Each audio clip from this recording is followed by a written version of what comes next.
മണ്ഡലകാല തീർത്ഥാടനം അവസാന ഘട്ടത്തിലേക്ക് മണ്ഡലപൂജ നടന്നു. തന്ത്രിയുടെയും മേൽശാന്തിയുടെയും മുഖ്യ കാർമ്മികത്വത്തിലായിരുന്നു ചടങ്ങുകൾ. രാത്രി ഹരിവിലാസനം പാടി നടയടച്ചാൽ മകരവിളക്ക് മഹോത്സവത്തിനായി ഈ മാസം 30-നാണ് വീണ്ടും തുറക്കുക.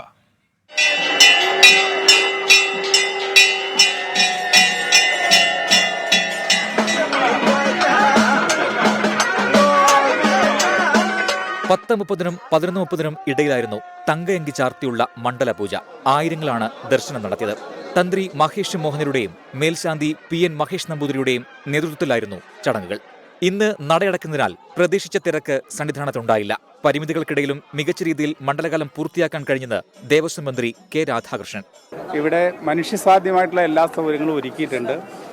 നമ്മുടെ എല്ലാം പ്രതീക്ഷയ്ക്ക് അപ്പുറത്തുള്ള ഭക്തരുടെ ഒഴുക്കാണ് ഉണ്ടായിക്കൊണ്ടിരിക്കുന്നത്. ആ ഒഴുക്കിനും നിയന്ത്രിക്കാനും അതുപോലെ തന്നെ ഭക്തർക്ക് വരുന്ന ആളുകൾക്ക് എല്ലാ തരത്തിലുള്ള ദർശനത്തിന് വേണ്ടിയുള്ള സഹായങ്ങളും സൗകര്യങ്ങളും ചെയ്തു കൊടുക്കാൻ വേണ്ടിയാണ് ഇവിടെ വിവിധ ഡിപ്പാർട്ട്മെൻറ്റ് പ്രവർത്തിച്ചു വരുന്നത്. കുറേ കൂടി ഇനി അടുത്ത സീസൺ എന്ന് പറയുന്നത് കുറച്ചും കൂടി തിരക്ക് കൂടാൻ സാധ്യതയുണ്ട്. ഈ 30-ാം തീയതി നട തുറക്കുമ്പോൾ തീർച്ചയായിട്ടും കൂടുതൽ ഭക്തരെത്താൻ സാധ്യതയുണ്ട്. തിരക്ക് നിയന്ത്രിക്കുന്നതിൽ പരാജയപ്പെട്ടുവെന്ന പരാതി ആദ്യം കേട്ടെങ്കിലും അവസാന ദിവസങ്ങളിൽ അത് പരിഹരിക്കാൻ ദേവസ്വം ബോർഡിനും പോലീസിനും കഴിഞ്ഞു.